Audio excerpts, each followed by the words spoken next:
Hello, my ambitious women, and welcome to another Training Tuesday. Very happy to be with you tonight. I know we took last week off. It was a holiday week. It just seemed like a good time to step back and relax and everybody enjoy family, food, friends, whatever you're doing. Netflixing. I did a bit of that myself last week. But we're back. This week we're back, and it's a new year. So welcome to 2023. It's a new year, and we're going to set aside tonight the New Year's resolutions and the promises we're making and all that other stuff. That is not tonight's topic. Talked about it a bit at the end of last year. And I have a different way of approaching it. I posted it in our group earlier this week, which is really just focusing on one word. So we're not even going to talk about that tonight. Tonight we're talking about something else. Tonight we're going to talk about how we recover from that moment of public disaster. That moment that all of us have had at some point where we've just come into a situation that's been embarrassing because we did something, someone else did something, or maybe not embarrassing, maybe just everything just went wrong. Things just went wrong. So tonight we're going to talk about how do we handle that. I'm going to talk about a form of leadership resiliency that is very much in the moment and that is also very defining in terms of who you are as a leader. So, and hello, Miss Christine. I'm so happy to see you, Christine. How are you? Happy New Year, Merry Christmas, and all of that. And I hope Biscuit's doing better. So this topic might be hard for some of you because I've noticed one thing about the women in this group. The women in this group tend to be driven, ambitious, tend to be high performers, which means we also tend to be a little tiny bit perfectionists. So I don't know how many of you claim the perfectionist flag. Do any of you claim the perfectionist flag? Yes, you're a perfectionist. Or maybe you just have a little bit of perfectionist tendencies that come up now and then or with certain things, right? This leadership skill can be hard to absorb. It can be hard to kind of climb over this hill if you've got a little bit of those perfectionist leanings, and we'll talk a little bit about why. So before we dive into the meat of this, thank you again for joining me for Training Tuesday. My name is Natalie Hahn. I am CEO of Dirty Girls Consulting and your host, and I'm very happy to have you guys here and love to see everybody saying hi in the chat. Christina's here, Jackie's here. Hey, Jackie, Merry Christmas, Happy New Year, and Jill, hey. So if you're new, feel free to say hello, drop in where you're from. That's great. If you're watching in replay, please do the same because we do pay attention to the replay comments as well. In the meantime, though, let's talk about this resiliency piece, leadership and resiliency. Hey, Sue, glad you're here. Happy New Year.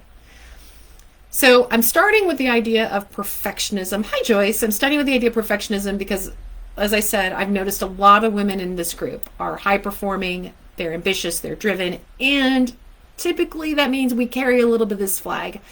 It's not because you're vain. It's not because you believe that you're infallible or brilliant. You are brilliant, but it's not because you believe that. It's because you were trained. And you guys who have been with me for a while know when I talk about training, I'm talking about patterns that have developed like over long periods of time, right? Decades since we were kids, right? It's because we were trained to believe that how we are perceived by the outside world is critically important to our value. And if we are not perfect, if we are not showing up as perfect, then bad things happen. And this is where our perfectionist gene comes from. So what it means is that we feel a huge loss of control when things don't go our way. When things don't go as we plan, or when unexpected things happen, we feel this huge loss of control, and we take it very personally. Right? We take it personally because the feeling is, the message that we're left with is that we will be judged. We will be judged for everything having gone wrong. It will be all our fault, and we better find a way to make it right. Can you guys relate to this? Drop a Y in the comments for me if you can relate to this, because perfectionists are hardest on themselves than they are on anybody else. And even those perfectionists who are hard on their teams or on their coworkers are the hardest on themselves. They put a great deal of pressure on themselves for this perfectionism. So yeah, I knew I'd see some Ys. And hey, Bertha, it's nice to see you. From Pasadena, Maryland, is that right? Excellent. Welcome, Maryland. So we have Bertha for your reference, because the others, we have people from all over the country, and occasionally we have people from other countries popping in as well. It's a time zone thing. All right, my friends, my perfectionist friends, here's the deal. When you fall into this category, right, it means that the little mistakes that happen, the little ones become giant ones in your head. And the giant ones suddenly feel like they're career killers, right? Or reputation destroyers. That's how it feels. Even though they're not. Even though other people may not be perceiving them that way. We do. And what happens sometimes is we end up fanning that flame and making it a bigger deal than it is, because we're feeling so much pressure to make it right, to fix things. Things have to be fixed, that we're creating more stress than is actually there in the first place. Frustrating, right? Frustrating because it falls into areas of our personal life, not just our professional life, right? For those of you who have kids, especially the younger kids, don't you hate it when they don't behave the way they're supposed to? Even if you've talked to them beforehand about what they're expected to do and how they're supposed to behave, and then they don't. It's really frustrating, right? It's frustrating when you plan a day out with your friends and you're out and you're doing the thing, and then suddenly they're changing the plans and now there's something else going on. If people tell you on a semi-regular basis, hey, you need to chill out, or just calm down, because that works, right? Just calm down. And you want to knock their heads off, you might have a little bit of a perfectionist tendency. Maybe. And this is where resiliency comes in. This is where that in-the-moment leadership resiliency can make a huge difference. Like I said, it defines you. It defines you as a leader. It can change the game of what's happening in that moment. So some of you have probably heard me tell this story before, but several years ago, a long time ago, actually, I had a speech to give in Chicago, which was exciting because I love Chicago. It's a cool city. I had to travel to get there. I was staying at the very Francis Drake Hotel. The conference I was speaking at was just a few doors down, right, a block and a half away from the hotel. And it was my first international presentation. I was giving a presentation to about 400 of my peers. It was an international group, had flown in from all over the world. And I was very excited about this because, again, early in my career, this was a big deal. So I had the PowerPoint presentation ready. I had been working on it for weeks. It had actually been finished like 4 or 5 days earlier. And if you know me, I'm not exactly the queen of getting way ahead of the curve. So the fact that it was already done and I had spent days practicing my script and making sure I had everything kind of nailed down, all of that stuff was done. I was ready to go. I had planned my outfit. I had planned my makeup because I was going to be on stage and with these lights, and there was going to be a video camera filming the whole thing, all this stuff. I was set. And I was excited. So the night before we had done the run through, right? We had done the dress rehearsal. Everything was fine. Get there the next morning, and there was a session before me. So I was like mid-morning. I think it was on at like 10 o'clock or 10:30, something like that. And when I get up on stage, when they mic me up, mic is fine, and I get up on stage, suddenly the laptop dies. It's not working. My PowerPoint that's on it it's not projecting. I have no slides. So I'm in front of 400 people. Oh, and I forgot to mention, it rained that day. So in that little block and a half walk from my hotel, my perfect hairdo was just... And so I was breathing deep, and the only way I was talking my way out of the fact that I don't care so much about what you look like because they don't know what your hair is supposed to look like, so they're not going to think it's a mess. But I thought it was a mess. But anyway, I'm on stage, and the tech goes down. And they're little tech guy's over there, and he's trying very hard to get the things working again. But like a few minutes go by, the moderator of the whole event is up on stage talking to everybody, saying, oh, we're going to try to get this working before our next speaker goes. But, you know, he's a little distracted, and it's like 7-8 minutes in. The guy still doesn't have it fixed. He's basically looking at us going, I don't know if I can do this. And the moderator turns to me and says, we're just going to have to go. I'm sitting there going, go do what? My whole presentation is on that laptop. I have some cards, right? I have some note cards for my talk, but they're all related to the slides that no one's going to see.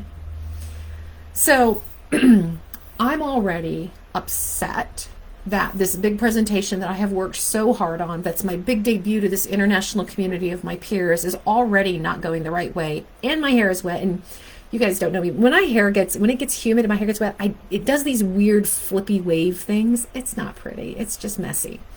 So I have the flippy waves going on, my tech isn't working, and the guy goes to introduce me, and he's like, we're just going to get started, folks, because I'm sure that our next speaker has some amazing information to share with you. So let me introduce you to,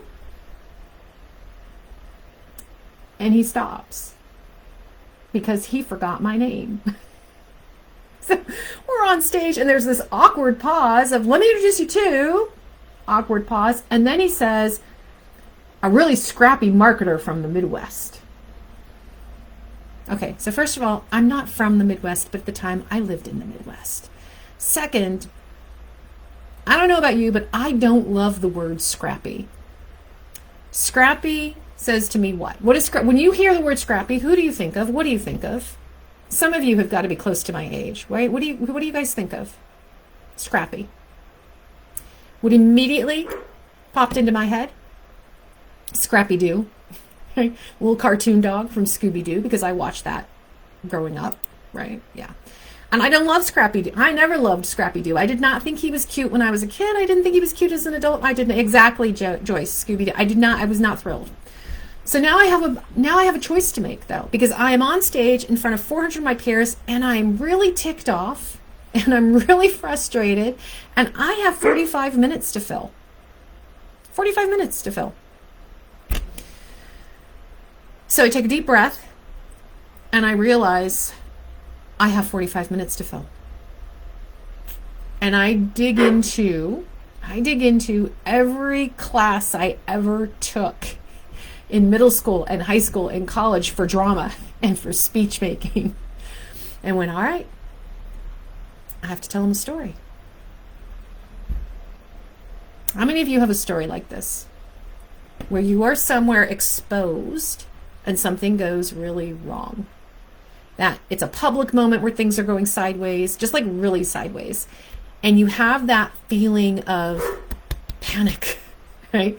The chest tightens, sometimes the throat tightens, right? Or you get queasy in your stomach. I was having a chest tightening moment because I was feeling like I was about to be judged horribly, even though the tech going wrong wasn't my fault, even though the guy forgetting my name wasn't my fault. Like, I had this emotional feeling this was all going to be blamed on me. And that moment of, oh, how am I going to save this, right? So this is where we talk about resilience, because I had a choice to make. I had a choice to make in that moment of how I was going to show up in front of 400 people for the next 45 minutes. What were they? Now, this is where I'm going to tack into my perfectionist side and say, this is how we use it. Right? Just because we have a side of us that gets us in trouble doesn't mean that side can't be beneficial to us, right? So my perfectionist tendency might cause problems with guilt or how I beat myself up or even how hard I might drive my team. But the flip side is my perfectionist voice also said, Natalie, you're up on stage in front of 400 people who matter to you. What do you want them to walk away with? What's the impression of me? Well, impression of cranky, bitchy, forgive the word, Natalie up there in a snit because she can't seem to speak without her slides was not the impression I wanted to give. So it was time to tell a story. So I did talk, the topic I had to deliver on, what I was presenting was how we build online community. How we build community online, ahead of my time, because this was a long time ago. This was like 20 years ago. And it was all about how we initially build online community. But now I had to talk to the topic without my slides, without my statistics, without the story in slides of how I built it. And I had to entertain them with enough of, let me tell you about me. Let me tell you about where I came from. Let me tell you about why building community and connection matters. And that's where we started. And it ended up being, still to this day, and it's one of the reasons why I use this story, it ended up being one of my best presentations. Because I had nothing to rely on in that moment except my knowledge, my experience, and my intuition. And my intuition said, you don't want to show up as cranky, Natalie. You want to show up as a strong leader who can handle what the world throws at her. And my experience said, you already know how to build online communities, and you already know how to speak publicly. You did the drama courses. You did the speech course. So I went for it. And it was one of the best presentations I ever gave. And it actually made me a fan going forward of not presenting with slides. So if you look up resilience, this is an example of resilience in the moment. How we respond in the moment defines us. If you look up the word resilience and you look up ideas around resilience, there's a million articles, there's a million blogs and research and all sorts of things. And they'll tell you there's 5, competencies around resilience, or there's 7, or there's 9, or here's 13 things you can do to build your resilience muscles, all of that stuff. So I've been looking at resilience as a topic for a very long time. It's always been part of coaching. It's always been part of leadership skill development. And in everything that I've read, I find 5 common themes. So that's what I want to talk to you about. So I'm just looking at the comment here. I'm anything but scrappy. Later, I just tried to take that as a compliment because I kind of had to be scrappy in that moment. But yeah, I'm not a fan of scrappy, dude. But thank you for that, Pam. Yeah, and the breathing exercises totally work, by the way. For those of you who experience that moment of panic when something happens, we're going to talk about that. Taking a breath, do it. It actually helps. So with everything that I've read, the 5 repeated themes that I see when it comes to resiliency, just the topic of resiliency. One is self-awareness. Self-awareness is the consciousness you have of your own character, of your feelings, of your motivations, of your desires. It's how much are you aware of you? Self-awareness. 2, mindfulness. Mindfulness is having that self-awareness in the present moment. So it's not just what do I know about me? It's what do I know about me right now? Current state of what I'm thinking, what I'm feeling, what I'm doing, how my body feels, how it's reacting. Mindfulness is being keyed into the right now.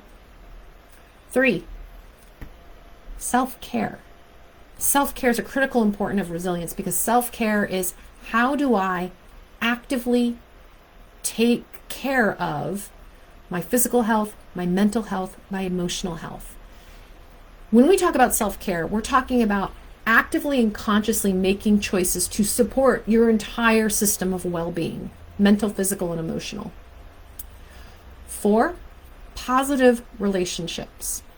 So cultivating connections with other people that are based on respect, that are based on mutual trust, that brings anabolic energy to the 2 people involved. Now, if you coach with me, I talk about catabolic energy and anabolic energy. Catabolic energy is heavy, destructive energy. And relationships have that, and our attitudes and our energy has that. But anabolic energy is the energy that is forward motion, creative energy. It's the energy where we're open-minded, and therefore we really connect well with other people. So that's 4. 5, purpose. Purpose. What's the reason something is done? What's the reason it exists? What's the intention or the objective behind an action? So the 5 are self-awareness, mindfulness, self-care, positive relationships, and purpose. Those are what I find to be the 5 consistent pillars behind building up your resiliency.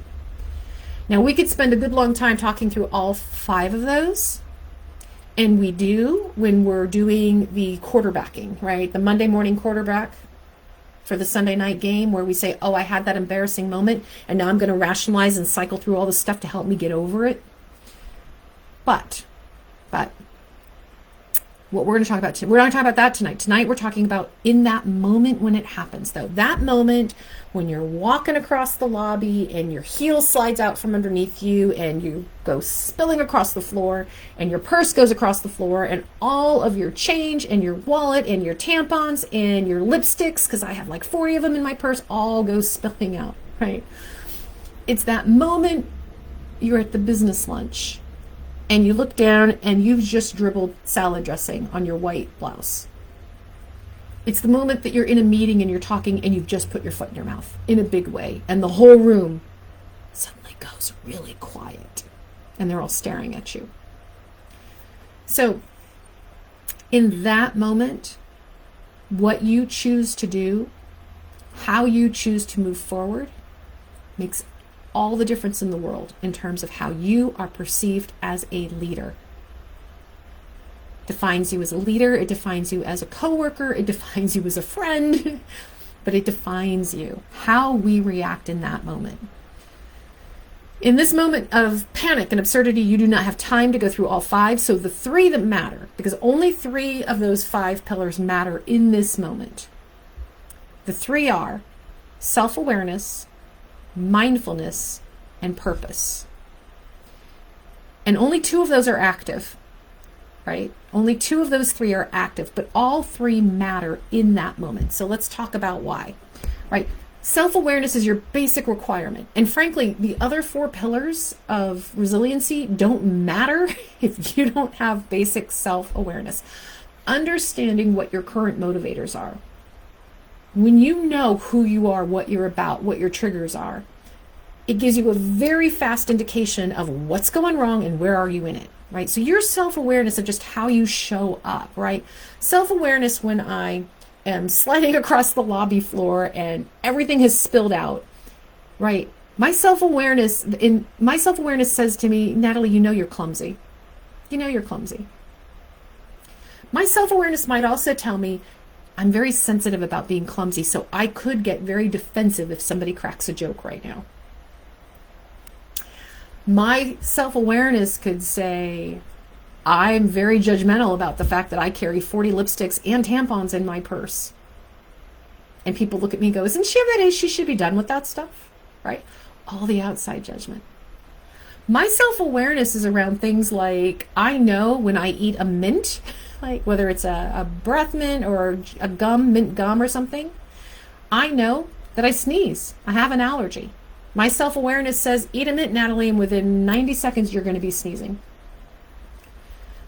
My self-awareness says, I have envy over this coworker of mine who can wear high heels all day long and not complain and still look good. Like by 5 o'clock, and she's been walking around the office and in meetings all day, and she even went outside and walked downtown for lunch, and she comes back and she still looks 100% put together. And yeah, I'm jealous.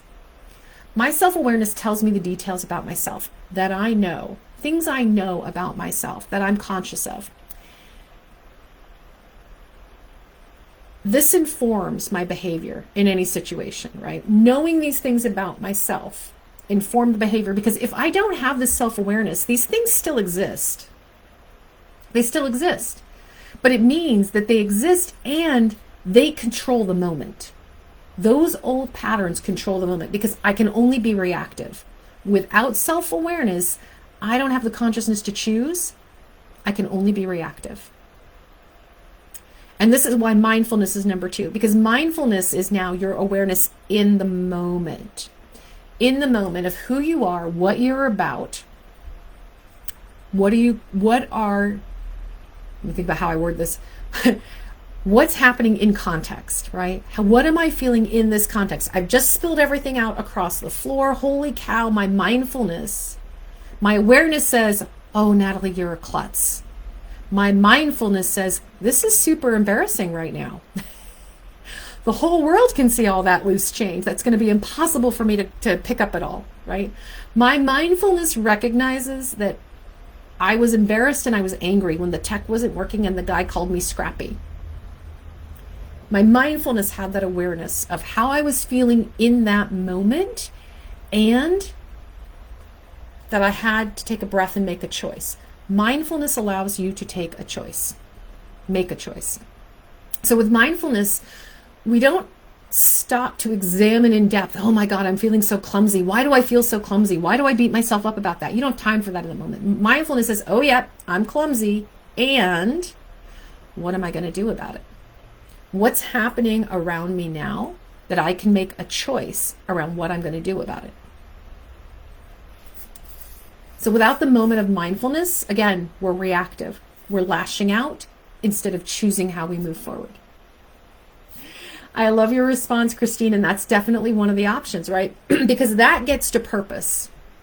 This is where the true action happens in that moment. The purpose is the key to setting your tone and your character as a leader. What is your intent in that moment? How do you want to be perceived given the situation?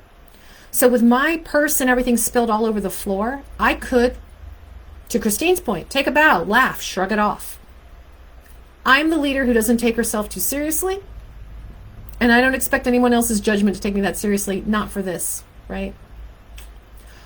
I might choose to be apologetic for creating the mess and inconveniencing others who now have to step over my lipstick and pick up my change for me. So I could just be apologizing with, I'm so sorry about that this happened. I'm very clumsy and look at the mess I made. Let me clean it up. I'm the leader who's thoughtful of my impact on other people. Maybe. What if I put my foot in my mouth? What if I just said something wrong at a meeting? Maybe it was embarrassing, or maybe it was just ill-informed, right? I didn't have the right information. I could choose to just gloss it over. Oops, that came out of my mouth. Well, moving right along. Let's keep going. And then I might, in a private moment, pull aside the person or persons that I feel like I offended or that I stepped on and say, I'm really sorry about that. Did not mean to offend you, right? I pull it off for a private moment. In that case, I may be a leader who is careful about appearances and maintaining sensitivity and privacy. Or I may appear like a leader who just sweeps things under the rug. I might choose in that embarrassing moment to stop right then and there and say, I am so sorry for this misinformed comment. Shouldn't have happened. Won't do it again. Then I'm a leader who's recognized my errors, owns them, and even wants to learn from them. I might choose to say, that comment that just came out of my mouth, let's talk about that. I might choose to open a dialogue up to the entire room about why I said what I said or how that was misinformed, and get everybody involved in this conversation with this idea that I'm going to raise awareness or increase transparency. I'm going to show my vulnerability. So maybe I'm a leader who believes that this open dialogue and vulnerability, it's okay. It's how we create a safe space. In any situation, you have options for how you want to show up. The question is, what's your purpose behind it? How you choose to react in that moment has a purpose. There's an end goal of how you want to be perceived, of how you want to move forward as a leader. What kind of leader are you? In that second where things have gone sideways, that's all you have. You have a moment, right? You have that mindful moment where you take half a beat to say, okay, here's where I am. What's my intention? How you're perceived as a leader is 100% based on how you act in moments of stress. It's about your behavior. Our intentions, what we want, what we mean, are meaningless if our behavior isn't backing it up. So I had this boss once. I've talked about him a lot because anyway, he's had an impact on my career. I had this boss. He was all charm. He was great stories when things were running smoothly. He talked about building this highly collaborative, cooperative team, making sure everybody worked together. And he had this great vision that he put in front of us. He got everybody really excited about it too. But the moment we got into a bit of a tangle and things were not so good, his immediate response was, who's to blame? Whose fault is this? And then he would start pitting team members against each other, trying to get somebody to solve the problem or trying to pin blame. But so-and-so said it was your fault, not your fault. So-and-so said you were this way, not that way. It was never his fault. He never stood up for his team members. He blamed, he yelled, he pushed people around, he pushed problems around until everybody figured out how to solve it. But he created all this drama and all this strife that created just more chaos. And so while he was funny, he was funny and he was entertaining when you were having a drink or out to lunch or when things were going smoothly. But the minute things went sideways, he was not a leader any of us ever went to work for again. We all left and we never went back to him. Our mission at that job became keeping him happy, not getting the job done. Our reactions were all about not having him yell at us, not about doing the best possible job. So this is why Self-awareness, mindfulness, and purpose are your keys to handling that stressful moment. You take a moment or two, or a breath or two, or 10. I want you to think about this. Have you ever watched someone say, hold on, I need a minute? And then you see them take a breath, and maybe they even walk away for a minute and come back, and then they come back and they go, okay, here's what's next. Have you ever seen somebody do that? I have. I was actually at a presentation. This was only a few years ago. I was at a presentation, and it was a guy I'd been really looking forward to hearing his theories. He was talking about marketing stuff. But he was giving his presentation, and it was really interesting, but he just lost his place. Like literally in the middle of presenting, he paused and he stopped. You could see it on his face. Like he looked lost. And he paused there and he goes, I'm sorry. I just lost my next thought. Gone. Give me a minute and I'll get us back on track. And he stood there and he closed his eyes and then you could see him, like he literally was, his eyes were, you could see him like mentally going through, what did I present? What did I just say? Maybe 30 to 45 seconds. Maybe it was a minute. I'm sure it felt much longer than it actually was. But he stood there for a minute and went, okay, I'm back. I got it. Let's go. And then he went on. And his speech was brilliant. And there wasn't a single person in that room who walked out of there going, God, what was wrong with him? There wasn't a single critique of that presentation except to say how brilliant it was. I don't know why he lost his train of thought. I don't know if he had a fight with his wife that morning. I don't know if he was hungry and thinking about dinner. Like, I don't have any idea what it was. But what I noticed and why this stuck with me was because he calmly, without fumbling, without apologizing, without embarrassment, he collected himself. He didn't rush. He didn't over apologize. He paused, he thought, and he went right on. What does that tell you about this person? What it told me was, this guy knows his stuff. This guy's confident, and he's human, and he knows his stuff. And that's what moments like that can do for you. They can literally define you as a leader. So you start with self-awareness, because if you don't know yourself, you don't know anything. That's where you've actually got to start. And then you practice your mindfulness in any given moment. Not just what do I know about myself, but what am I feeling in this moment? What am I doing in this moment? What's ruling my actions right now? And then you tap into your purpose. What's the best version of me? Who do I want to be as a leader? What's my intention in this moment that I want to set, that I want to create? What's the outcome I need to have happen? Wasn't my originally planned outcome. I didn't have my 45 minutes worth of slides to talk about online community, but my intention was to share with these people what I knew about building connection and community. So that's what I did, just in a different way. All right, so keep in mind, self-awareness, mindfulness, and purpose. And that will get you through any moment that goes sideways on you or that sends you into a panic of chaos. Now, before I let you guys go, one quick thing. I have an announcement. You guys get the early announcement because you're here on Training Tuesday, which is, I have been thinking, well, we talk about it all the time. I was going to say, I've been thinking a lot about, which I have, but we talk about it all the time, this concept of imposter syndrome and what that means. And there's a lot of talk and a lot of research now saying, don't call it imposter syndrome. Don't saddle women with that term. Don't push it on them. Personally, I've never liked the name imposter syndrome. But when I look at the original research and dig deeper into what is meant by this term of imposter syndrome, a few things stand out. One, it is common among every one of you that I work with. This idea that there is an inner critic in our head somewhere that's telling us we're not good enough. Every one of us has that voice. Two, the voice is stronger in women who are ambitious high performers. It is just that voice is louder and strong. The more driven you are, the louder that voice is. We beat ourselves up more than the average bear. And 3, that voice, as much as we hate it, it can be used as a tool for growth and leadership development. It's not all bad. We never defeat the imposter. We never get rid of it, but we can learn to manage it, to live with it, and to even take care of it. Just like I was saying tonight, right? Take that perfectionist voice and take the good bits out of it.